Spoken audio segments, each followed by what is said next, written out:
स्वभावचिन्मयानन्दं कृपापूर्णं जगत्पतिं हरिषड्वर्गजेतारं नित्यानन्दगुरुं भजे स्वभावचिन्मयानन्द. In other traditions, there are techniques for developing love, and it seems as an important focus. For example, in Buddhism, there are many meditation techniques for increasing love, kindness, etc. that can culminate in Bodhisattva vows. Do the Shiva Sutras present such techniques, or more importantly, is love an important ingredient on this path to enlightenment? Now I have to break few things.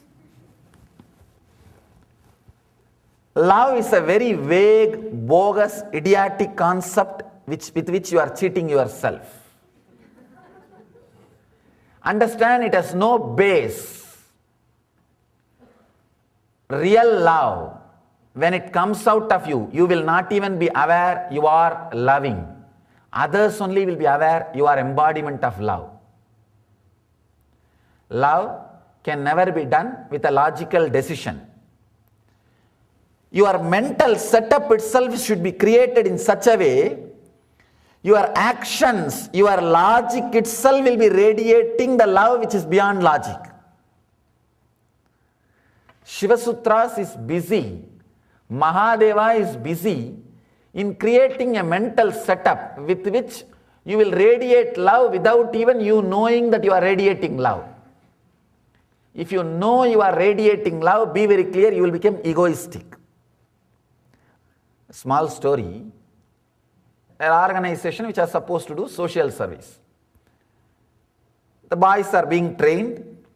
They are told every day, you have to do one good act, come back and report. One day 3 boys stood up in the class. Teacher asked, what did you guys do? One boy replied, we helped an old lady to cross the road. Teacher asked, for that you don't need 3 guys. Why 3 guys? 1 person is enough. No, sir, it took 3 people because she does not want to cross. Understand? If you force yourself in the name of service, you will do only more danger things than service. And people who are forcing themselves in the name of love, without having the mental structure which automatically by nature radiates love, they are the people not only create confusion, it will always be an egoistic strategy planning. It will always be egoistic strategy planning, never a love. Love is a very bogus, empty word used by people to cheat others. Unfortunately, sometimes they cheat themselves also in the name of love. Be very clear. You will have a strange kind of a mental setup. Others will feel you are embodiment of love. Only that is the way love can happen. Shiva is here busy with creating that mental setup. He wants exactly the result. He does not want to have a good name. See Shiva, how great things he is teaching. He is telling all of us to be in love and radiating love. See how great master he is. He is not interested in all these words. Shiva is not interested in publicity strategy. He is interested in really creating a mental setup with which you will radiate love. That is why he never talks about love. He just makes you loving, that's all. He just makes you loving. How a love will happen, you know? When you have overflowing energy, you will radiate love. That's all. That's all. When you have overflowing energy, you will have courage to share whatever you have, because you have confidence, you know you will get it. You know how to create, whether it is energy, time, talent or treasure. Only when you are overflowing, you will share. Because you have confidence, you can create it again. You can have it again. or you are very clear, I think this is enough for me. You have a clarity. Understand? Clarity and overflowing energy are the two ingredients. If you put both inside you, you will have love coming out by itself, like a beautiful smell. If you try to create love, like opening the petals of the flower, it will be ugly. If a flower opens its petals by itself, it's flowering. If it is done by hand, it is artificial. Understand? Shiva is too busy here making you as a natural loving beings. He is not interested in telling you to show love. That is the reason he is touching you from different angle. Wherever your mind is attracted, just meditate on that object. You may say, no, Swamiji, my mind goes to all dirty things. Don't bother. Do not give the title dirtiness. Just beautifully meditate with a very deep sacred feeling. Anything can become sacred when you are respectful and feeling connected. Understand? The lust will become love the moment you add sanctity and respect to it. Very simple thing. Add little respect to the other person, to the spouse. Suddenly it will take a dimension of a love. It will be so beautiful. It will be such an ecstasy. You will see what is love. Whenever you think the object towards you are getting attracted is an object, it will always be mundane. Lust, possessiveness, greed. If sanctity, feeling of sacred is added to that relationship, if the respect is brought to that object or to that person, suddenly you will see the lust has turned into love. The passion has become compassion. The being has started experiencing different feeling.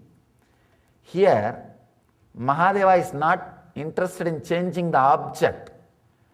Changing the object is a wonderful way of cheating yourself. I have seen people, they will run away from the home, they will give up everything and go to Himalayas. They will get attached to the tree, the shadow which they are sitting every day. I have seen sadhus fighting for their small kamandalu and the place in front of the temple. For begging, they will sit in front of temple. They would have left their home, their house, their village, their life in the name of renunciation, sannyasa, tyaga, sacrifice. After coming here, by and by, slowly, they will get attached to the place where they are sitting. They will not even move from the place where they are sitting. They will come back to the same place. And even if somebody tells them to move, they will get angry. Understand? If it was just changing the object, I have seen one sadhu, very funny. That guy was PhD. He has done a PhD, but somehow some renunciation, he renounced everything and went to Himalayas. He had only one possession, his kamandalu, the water pot, for his washing and drinking or cooking and everything. He became so attached to it. Every day 10 times he will wash that. It should be shining always. He became so attached to it. When somebody stole that kamandalu, he started crying profusely. I was there in that spot. And another one sadhu came and said, don't bother Baba, we will get you another one kamandalu, same kind. And he brought one kamandalu. He said, no, my kamandalu has to come back. Like a child. There is so much of memories associated with it. Like a child. You are supposed to drop even from the memories. Forget about the objects which are associated to memories. Changing the object is never a solution. Changing the attitude is a solution. Here Mahadeva is not saying change the object, just change the attitude. Make a list of things, with whatever you are attached or greedy.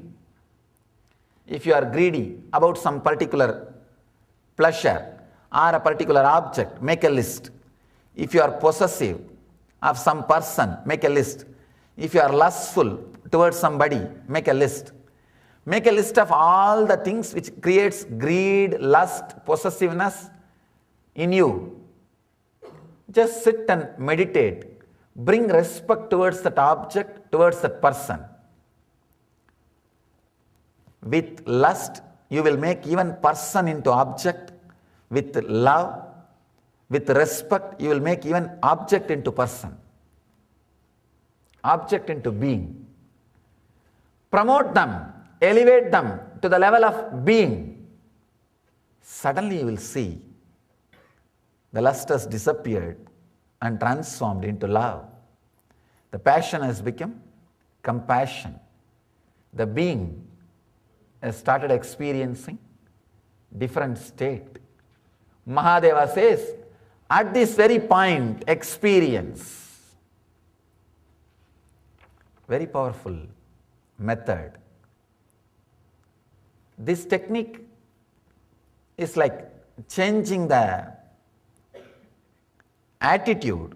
Now, the essence of this technique, I'll explain in few lines. Make a list of all the things which creates greed, lust, possessiveness in you, and sit and meditate, visualize, bring respect to all the object and the persons and beings. Suddenly you will see the lust would have become love, possessiveness would have become respect, and passion would have become compassion, and the real love and bliss will start overflowing in you just by attitude change. At that very point, experience the truth, experience the life, experience the bliss.